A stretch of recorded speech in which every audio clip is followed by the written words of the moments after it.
Did you know what schooling was like in the 1800s? You probably imagine a one-room schoolhouse, a kind teacher and kids walking home in a single file line. But the reality was often very different. So let's travel back in time and discover what a typical school day was actually like. A day in the life of a student. To really understand schooling in the 1800s, it helps to imagine yourself not just as an observer, but as one of the children sitting on those benches. What would an ordinary day look like? From the moment the rooster crowed in the morning until the final bell rang, a student's school day was filled with routines, lessons, and responsibilities that may feel both familiar and strange.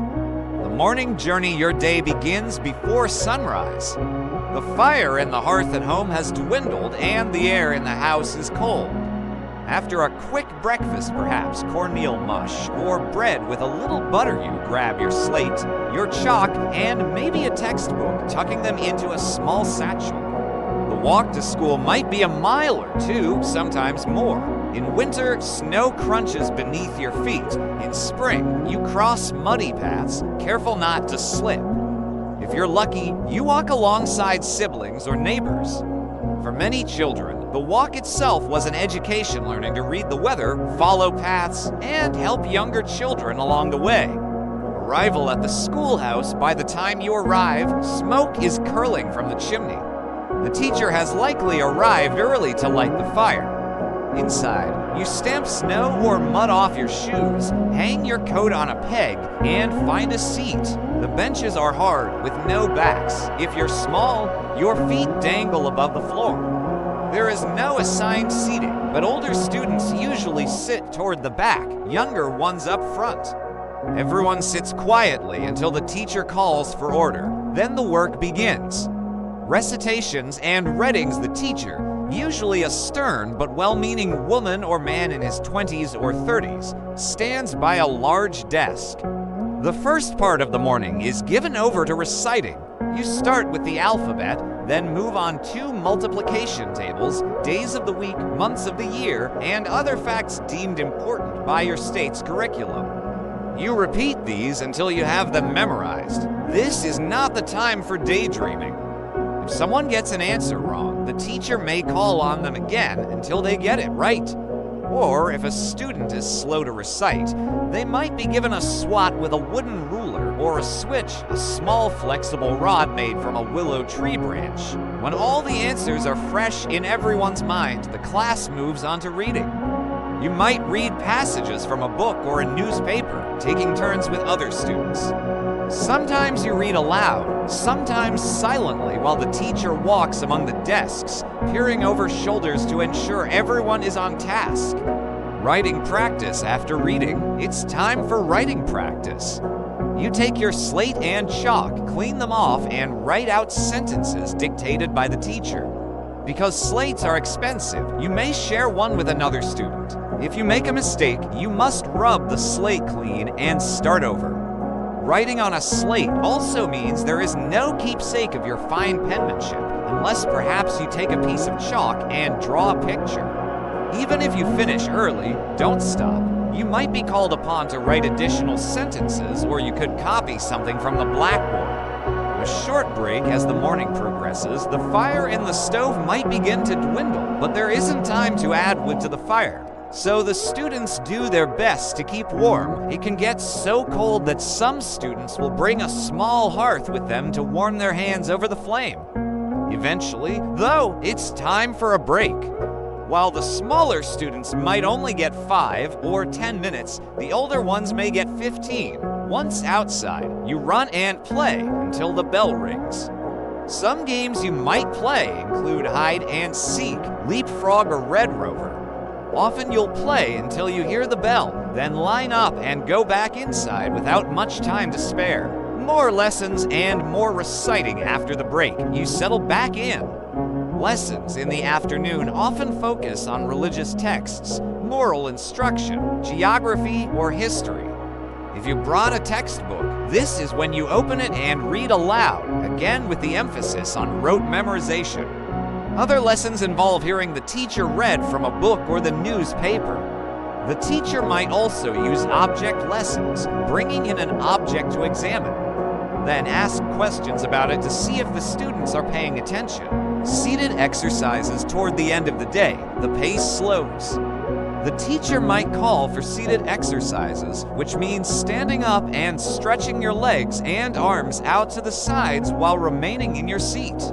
After that, there might be more reciting, or the students might be asked to take out their slates and copy something from the blackboard. Last chance for play before the final bell rings. There might be a chance for one last game.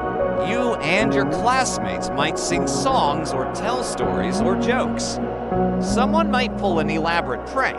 You might read comic poetry such as limericks. These moments of levity are the last bright spot before the long walk home and the start of your chores. A final walk outside in many areas. The last part of the school day is spent outside. You and your friends might play games, skip rope, or jump on a nearby hill. Again, you learn to read the sky and the terrain around you. The teacher may join you or watch from a distance, keeping an eye out for mischief. But there's always the possibility that the teacher will call you in early due to bad weather or an early sunset. And finally, the walk home, the final bell rings, and you head out the door. You and your classmates file out two by two, walking in a single line and not speaking until you get outside. And then you break into a run, eager to get home. For girls, this means helping mother with evening chores. For boys, it might mean gathering wood for the next day's fire. You dream of becoming a farmer, a store owner, a blacksmith, anything but a teacher. As the sun sets, you know that tomorrow you'll do it all again, but that's tomorrow's problem. Tonight, you eat dinner, maybe telling your family about the funny thing that happened at school today, and then you go to bed early, ready to do it all again in the morning. Learning at home between the ages of 5 and 16, most children attended school for 6 to 8 weeks out of the year. Even during the school year, the school day only lasted between 2 and 4 hours, so schooling at home was essential. Children were expected to support their family and often had chores to do before and after school and on weekends. They might help with farm animals, housework, or in a small business owned by their parents. Though schooling at home wasn't exactly structured, parents had high expectations for their children, especially boys. Men believed that boys should know how to read the Bible, write with a pen and cipher, meaning perform basic math. Girls were expected to master needlework and domestic skills. Parents often taught their children at home, but if they couldn't, schools relied heavily on textbooks and other teaching materials that stressed rote memorization, so children could study at home on their own. In fact, some children did their schoolwork orally, repeating what they learned to their parents, who then quizzed them. Whether a child went to school or not, they were expected to be able to read the Bible. In fact, literacy was associated with morality, and most denominations believed it was a child's duty to learn God's Word. Since schooling was so fragmented and inconsistent, children often repeated grades. It wasn't uncommon for teenagers to be in the same grade as younger children. And there were few high schools, especially in rural areas. In fact, in 1890, fewer than 5% of high school-aged children were enrolled in high school. So a typical school day in the 1800s was full of challenges and obligations. It required a great deal of discipline and independence, and it valued obedience, piety, and hard work. Now it's time to hear from you. What did you think about the school day?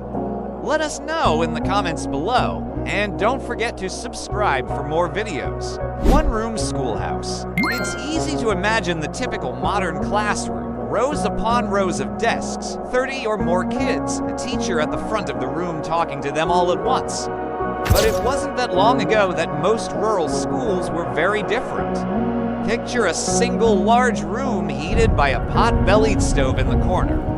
Desks are in some disarray, grouped into smaller clusters rather than neat rows. And instead of sophisticated technology, there's a chalkboard and rows of slates, maybe an old globe, and some pictures on the wall. In this one-room schoolhouse, a teacher is preparing for the morning bell. It's the year 1910. Soon students from grades 1 through 8 will pour into this space. How does he make sure they all learn something new? How are the older kids kept busy without the distraction of having younger siblings in class? And what do the students actually learn during their time here? Let's spend a day at a 1910 one-room schoolhouse to find out.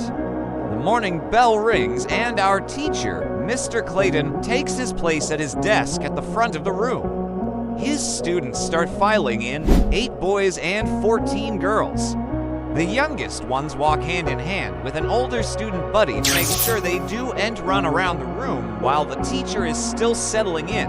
As the last student arrives, Mr. Clayton looks over his charges for the day and smiles. He knows each of these students individually and has high hopes for their day of learning. The school day often began with a prayer or Bible reading. Mr. Clayton opens his own book and begins reading aloud from the Old Testament. His voice echoes around the room as his students sit quietly listening. Some have their eyes closed, others look down at their hands folded in their laps. When he finishes the passage, Mr. Clayton asks if anyone would like to repeat it. A girl named Susie raises her hand and recites the passage back to the class without hesitation. Mr. Clayton beams at her and praises her memory. Now he leads the class in reciting the Lord's Prayer, after which the class remains silent for a moment. Then, led by Mr. Clayton, they begin singing a hymn. The students sing softly, not loudly enough to disturb the other scholars at work in the other rooms of the building. Once finished, they stand up and recite the Pledge of Allegiance. Later in the century, this would become a common way to start the day. But in 1910, patriotic readings or moral verses filled this role. Now that their morning ritual is complete, Mr. Clayton dismisses his students to their desks. Class is starting. He knows that today is going to be busy. So he moves quickly. First, he calls the younger students forward. They stand in front of the room and begin reciting the alphabet. As they do, Mr. Clayton keeps a sharp eye on them, ready to correct any mistakes right away. Once they finish, he asks them to write out as many spelling words as they can remember. Meanwhile, the older students wait their turn and work on their slates. Mr. Clayton starts calling names, and soon his first student finishes their spelling list. She sits down while another steps forward. The whole class watches as he writes out the words accountable and conscientious on the board. Then he asks the boy to repeat them. He does so confidently, and Mr. Clayton beams at him before asking the next student to step up. As the morning wears on, Mr. Clayton rotates among the groups, assessing and helping where needed. At one point, he asks the older students to copy some sentences from their readers. He walks around the room, making sure everyone copies correctly. As the younger students finish their spelling, they return to their benches and take out their copybooks. Mr. Clayton hands out some sentences to the oldest students, who dictate them to the rest of the class. One girl named Mary mishears something and writes the sentence incorrectly. Mr. Clayton walks over and gently corrects her mistake. She sighs and erases, but promises to try harder next time. When the bell rings for recess, Mr. Clayton gives his students some parting instructions. They line up and walk out into the fresh air.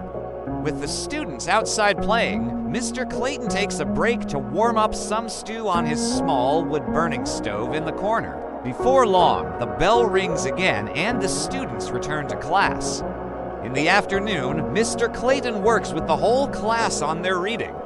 He reads a passage aloud and then asks his students to read it in unison with him. As they do, he listens carefully, ready to correct any missteps in pronunciation or fluency. When they finish, he asks each student to read a line or two to him while the others listen. Each student does their best, and Mr. Clayton praises them for their hard work. Afterward, the class works on their grammar. Mr. Clayton writes out some sentences on the board and asks his students to identify the nouns, verbs, and adjectives in each. The students work together, offering answers. Mr. Clayton listens and nods. Finally, he asks them to copy the sentences into their notebooks. While they do, he speaks with two of his students about their work. He's pleased that they're getting better at identifying parts of speech, but wants them to push themselves harder. Meanwhile, the rest of the class works diligently, copying down the sentences until the bell rings. It's time for math. The older students get their slate and trimmers ready, and Mr. Clayton writes out a few equations on the board. He tells them to study the problems and returns to his desk. Once he's satisfied they've had enough time, he asks them to raise their slates to show their answers. As they do, he looks over them, marking any errors with a red chalk. When he sees a right answer, he nods approvingly. Those that got the problem wrong must stay after class to figure out the problem and find the correct answer. The younger students join the class in reciting their multiplication tables. The whole room fills with numbers as they chant in unison. Mr. Clayton watches, tapping his foot to keep time. If anyone hesitates, he asks them to step forward and recite only those tables they need to practice more. Then he sends them back to their seats. As the final bell rings, the students pack up their books and slates. Their day is done. Mr. Clayton watches them leave, thinking about how much they've learned today.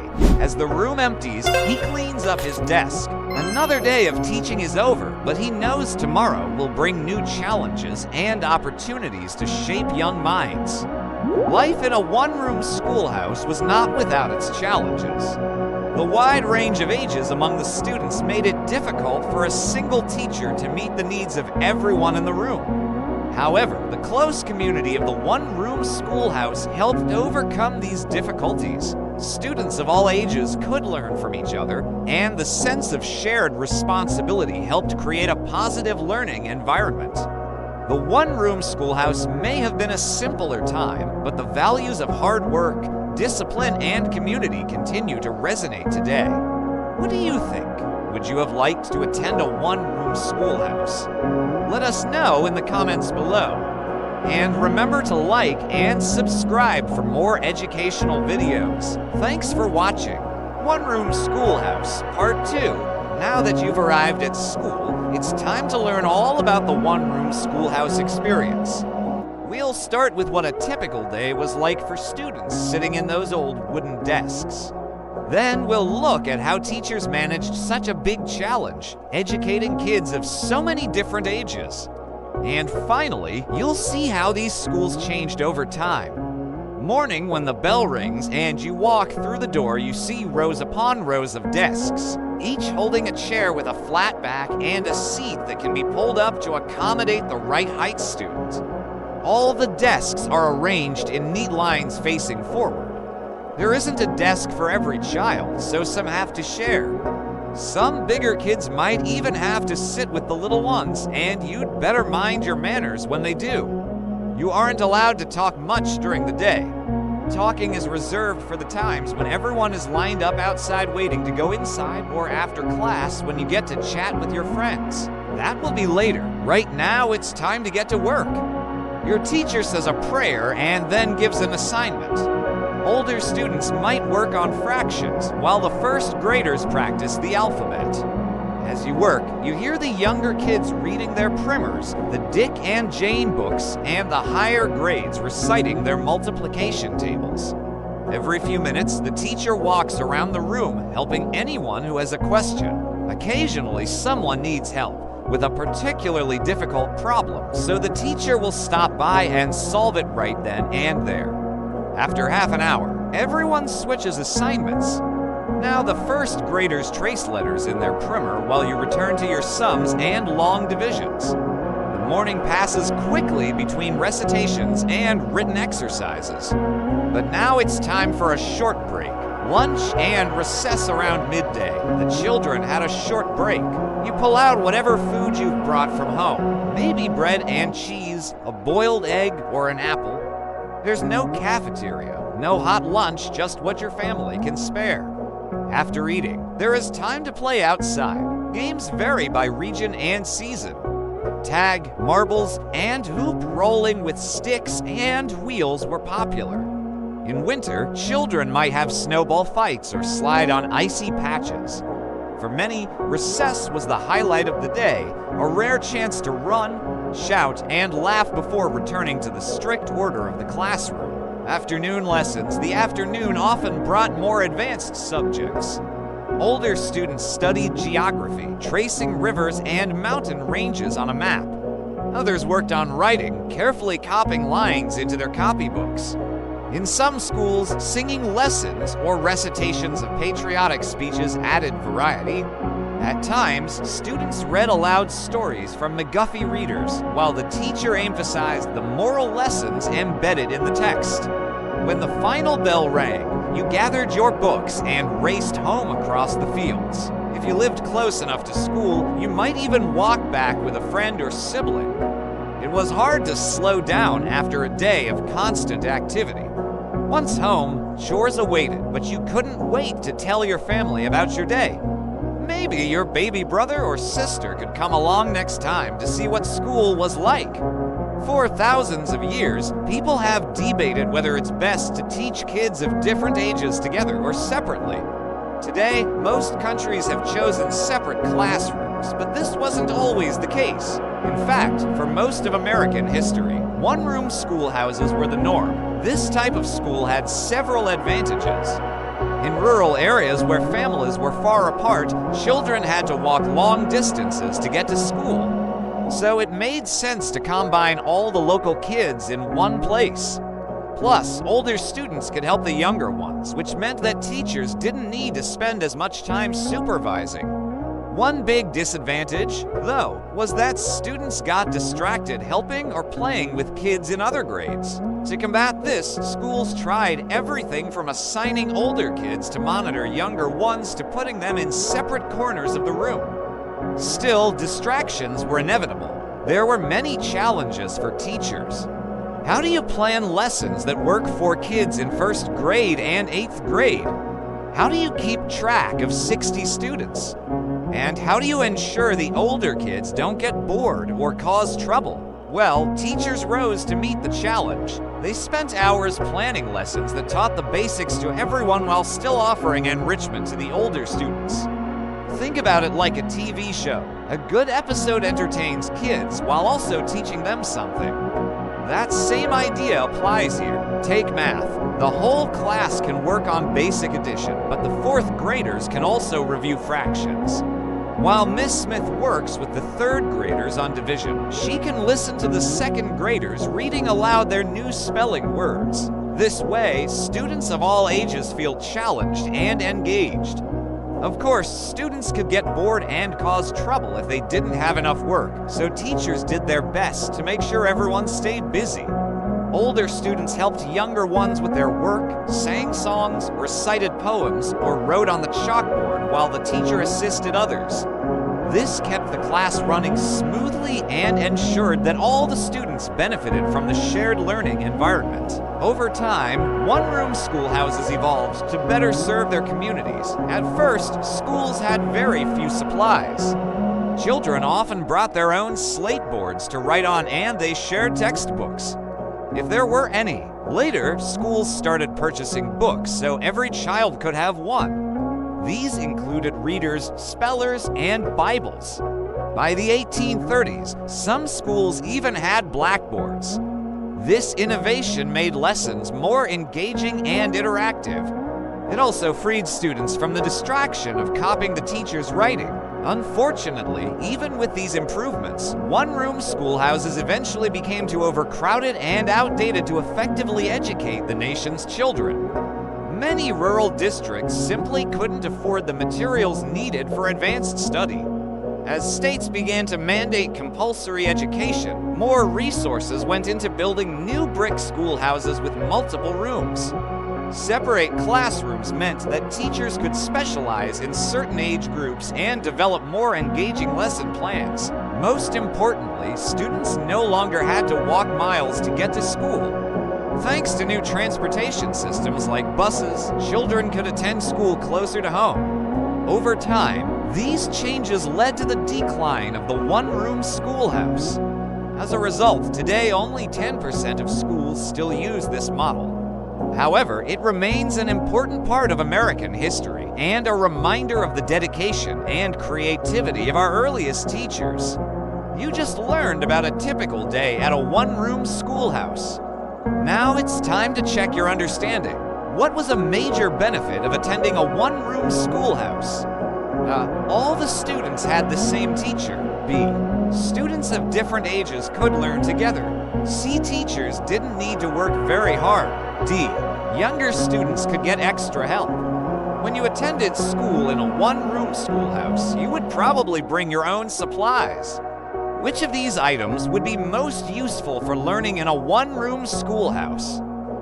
Book to read to the class. B. Slate board to do your work on. C. Basket of toys for recess. D. Extra books to share with friends. Which of these events would most likely happen in the afternoon at a one-room schoolhouse?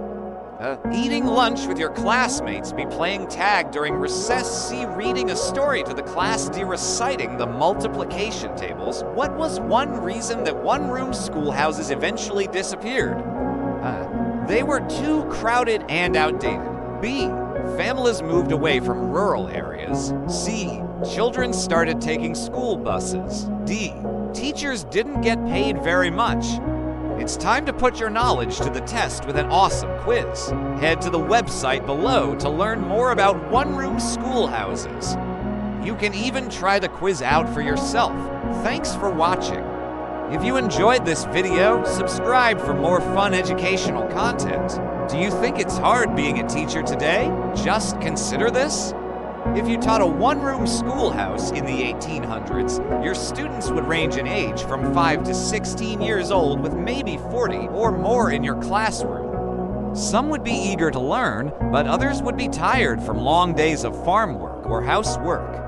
And if any of them had an ailment, there would be no nurse or guidance counselor to help. You'd have to deal with everything yourself while keeping an eye on those who might take advantage of another student's sickness to cause trouble. The teacher's energy was tested in the afternoon hours, as younger children grew restless and older students sometimes became distracted. Patience and discipline were tested all around. Hi, I'm here to tell you about a typical day at a one-room schoolhouse in the 1800s. It's time for a new school year. The one-room schoolhouse is ready. A wood-burning stove has been installed, benches have been repaired, and supplies gathered. Mrs. Thatcher, our teacher, is ready to start the school year. She's stern but fair, a believer in corporal punishment, but never resorting to it unless absolutely necessary. She believes children are naturally good and seeks to guide her students towards making good choices. She thinks of each student as an individual and tries to connect with them on their level. But she also expects them to behave and learn, so she lays out her expectations clearly. The students know when they are treading dangerously close to crossing the line. The bell rings and the students settle down. As the morning passes, Mrs. Thatcher moves around the room, helping students with their lessons. She knows each student has different strengths and weaknesses, so she works with them on an individual basis. The students know that when Mrs. Thatcher comes over to help them, it's a sign to focus and work hard. She is firm but kind, and the students respect her. In turn, Mrs. Thatcher respects her students. She understands that Johnny can't read as well as some of the other children his age because he had to work too much on the family farm. She sees that Mary excels at math and science and encourages her to mentor other students. It isn't always easy. At times, the older students can be disrespectful to the younger ones. They complain when they are asked to help their smaller classmates with their lessons. And sometimes fights break out. There are too many students for Mrs. Thatcher to watch over every moment. When the bell rings, she hopes her students will go out into the playground and play nicely together, but sometimes conflicts follow them out.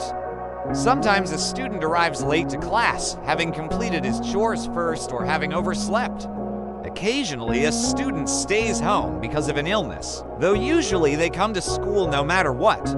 In the afternoon, Mrs. Thatcher begins winding down the school day. Recess is over and the students settle back in. She assigns some final lessons, then ends the day early. Students gather their things and prepare to leave. Some of them linger, wanting to spend more time at school. Mrs. Thatcher makes sure they know she expects them to complete their homework before returning the next day. As the last student leaves, Mrs. Thatcher takes a moment to look around her empty classroom. She knows that tomorrow will bring a new set of challenges and rewards, chores and responsibilities. Being a student at a one-room schoolhouse wasn't just about learning. Students were often responsible for small chores that kept the schoolhouse running. They knew these duties had to be done, so arguments weren't allowed. Fetching water from a nearby well, carrying wood for the stove, sweeping the floor, or cleaning slates were all part of daily life. Older boys might be asked to help chop wood or repair broken benches. Girls might be expected to tidy the room or assist younger children. These chores reinforced responsibility and community, teaching children that maintaining the school was a shared duty. During the winter months, it could get cold inside the schoolhouse. To keep nice and warm, the students would take turns stoking the wood-burning stove. This was an important job because without heat, the students couldn't stay warm during the long winter days. Sometimes the stove could get dangerous. If a pot of water boiled dry or a spark escaped, the students knew to yell fire and pass buckets of water to douse the flames. After the fire was out, they returned to their lessons. A day in the life of a student. Imagine being a student at a one-room schoolhouse in the 1800s. Your day starts early. Before you even think about breakfast, you have to walk down to the well and draw up some water. Maybe your job for the day is to sweep the floor, so you gather up the broom and dustpan and set about your task. Then it's time for school. You and your siblings put on your best clothes and grab your books and slate before walking the mile or two to school. You enter the classroom and find your assigned seat. Soon the other students are arriving. There's Emma, who always wears a bonnet. Thomas, who's Johnny's older brother, is trying to sneak in without getting caught by Mrs. Thatcher. And little Sarah, who always seems to have a dirty face. Soon the bell rings and Mrs. Thatcher enters. The students rise and greet her. After saying a prayer, the lesson begins. You listen intently as Mrs. Thatcher reads from the King James Bible. She emphasizes the importance of each word, and you try to memorize the passages. After reading, the students recite the alphabet and repeat after Mrs. Thatcher, saying the multiplication tables. The students pair off and take turns reading aloud. You enjoy reading and eagerly volunteer. Next, the students write down the rules of conduct. You carefully copy them onto your slate. You know better than to talk, eat, laugh, or fight now. You settle down as Mrs. Thatcher calls out the assignments. You work diligently, knowing that your parents will see your homework before you return home. At recess, you race outside and join the other students playing tag. You run back inside and take your seat. More lessons follow, and then it's time for the last assignment of the day. You clean your slate and prepare for home. You help gather up the wood for the stove and fill up your water bucket. Finally, it's time to go. You walk toward home, happy to have completed another day of school. A day in the life of a teacher. Imagine being a teacher at a one-room schoolhouse in the 1800s. It's 7 a.m. and you rise to begin your day. You dress in your finest clothes, knowing that you are a role model for your students. After a quick breakfast, you grab your books and slate and head out the door. As you walk toward the schoolhouse, you think about the students you will see. Some will be eager to learn, while others will be tired from working long hours on the farm. You arrive at the schoolhouse and open the windows and doors to let in fresh air. You gather up the firewood and stoke the stove, ensuring a comfortable temperature for your students. Soon the first students arrive. They greet you and take their assigned seats. Over the next hour, the remaining students trickle in. You welcome them all warmly. After the students settle down, you lead them in prayer and begin the lesson. The morning passes quickly. You read aloud from the Bible and the students recite the alphabet. You divide the students into groups and assign them various tasks, such as writing on their slates or reading from their textbooks. You circulate among the students, providing assistance and guidance. As the morning continues, you notice that young Billy is struggling with his lessons. You kneel down to his level and encourage him to try harder. You also observe that some of the older students are becoming unruly. You remind them of the importance of behaving appropriately. After recess, you resume lessons. As the afternoon progresses, you sense the students' energy waning. You assign some final tasks and bring the lesson to a close. As the students file out of the classroom, you take a moment to reflect on the day ahead. You know that tomorrow will bring new challenges and rewards. With a sense of purpose, you lock up the schoolhouse and head home. What's difficult about being a teacher today? Think about how difficult it would be to teach a classroom like this. How do you think teachers did it back then? What would you have to give up to be a teacher in a one-room schoolhouse? How do you think it compares to today? Would you like to be a teacher or a student at a one-room schoolhouse? Why or why not? Let us know in the comments below. If you enjoyed this video, please give it a thumbs up and share it with your friends. Subscribe to our channel for more videos like this. Thank you for watching. If this looks like your typical one-room schoolhouse with its single chalkboard, rows of simple desks and chairs, and sturdy black stove in the corner, then what you're seeing is exactly right. But if you want to hear a creak on the floorboards or feel the draft from an open window letting in a late autumn breeze, well, that's part of the story too. Welcome to the one-room schoolhouse. Imagine if your entire K through 8th grade education took place in a single room where you shared desks with kids from 1st grade and where your teacher was only a few years older than you. It might sound chaotic, but this was the reality for millions of American students between the 1850s and the 1950s, a period when most states had yet to establish universal compulsory education. Before we get into the details of a typical day here, let's start with a little geography lesson. In the United States during this time, schools were rare west of the Mississippi River, so for the purposes of our program, let's imagine our one-room schoolhouse somewhere in the heartland of America, maybe Indiana, Illinois, or Iowa. You lines know you're nearing the schoolhouse by the plank fence surrounding it and the well out front. In the Midwest, it is probably still dark when the school bell rings at 8 a.m. and most kids are already on their way. Many will have walked several miles to get here. After all, rural schools often served communities scattered across farmlands and river bottoms. In this region, the nearest neighbor might be half a mile away. So it wasn't uncommon for students to spend more time walking to and from school than they did actually studying. As students arrive, they hang up their coats on a peg near the door and put their lunch boxes in a cubby. Then they take their seats on a straight-back chair. Desks are usually bolted to the floor.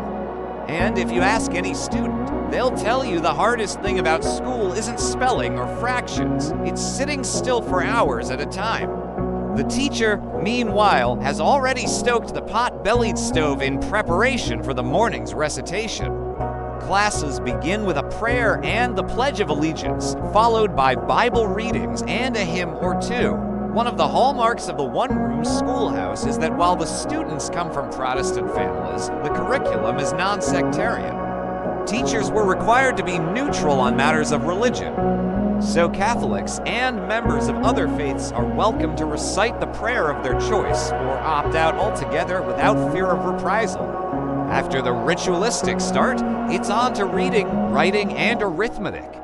Since there aren't enough desks for everyone, younger students sit on the edges of their seats to accommodate the upper graders taking up most of the space. They read their lessons aloud, but instead of raising their hands to ask questions, students are expected to answer their teacher's queries.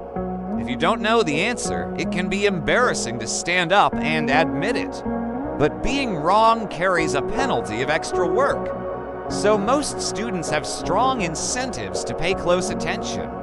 When the class moves on to arithmetic, someone is sent to the blackboard to write down problems as the teacher drones on. Reciting multiplication tables is especially dreaded since mistakes are painfully obvious. At times, the classroom descends into bedlam. It's not uncommon for the teacher to stop instruction to address bad behavior. When that happens, they might call students out individually to walk the aisles until they settle down. This doesn't always work, and some teachers resort to hitting students with a switch, sending them to sit in a corner or tying their wrists together behind their back with a leather strap.